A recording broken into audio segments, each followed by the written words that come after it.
nagbunga na yung aking strawberry. Ayan. Pipitasin na namin siya para makain ng bibi ko. Tingnan natin dito sa loob. Kung may mga bulaklak pa siya oh. Ayun, meron din dito. Ayan, may bunga siya dito. Hindi ko lang ito naalagaan kaya hindi siya malalaki. Ang cute naman ng bunga niya.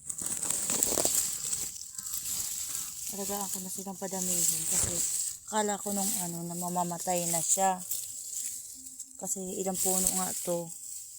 Ngayon, ayan na sila nagbunga na. Ito naman ay nilinis ko naman tong isang puno. Ay, may bunga na rin pala oh. Pitasin na natin. Hindi ko kasi naalagaan kaya maliliit lang yung bunga niya pa. Ito pa isa. Gusto pa naman to ng anak ko. Yung isa doon medyo ano pa siya.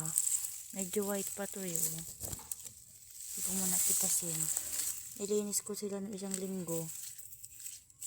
Tinanggalan ko ng mga lumang dahon. Ang galing niya oh. Nagbulaklakan siya. Nung nalinis ko. Yan, ang daming bulaklak at bunga na pala to eh. Ayan. O diba? Ilang puno lang to ng strawberry. Ang daming mga sila. Ay ito, ang dami na rin palang bunga to oh. Yun oh, nakatago lang sila. Kailangan pala tanggalan sila ng mga lumang dahon para sila ay mag-grow. O diba? Ayan oh. Kapitas ako dalawa. Pangkain na to ng aking bibi. Thank you for watching. Happy farming.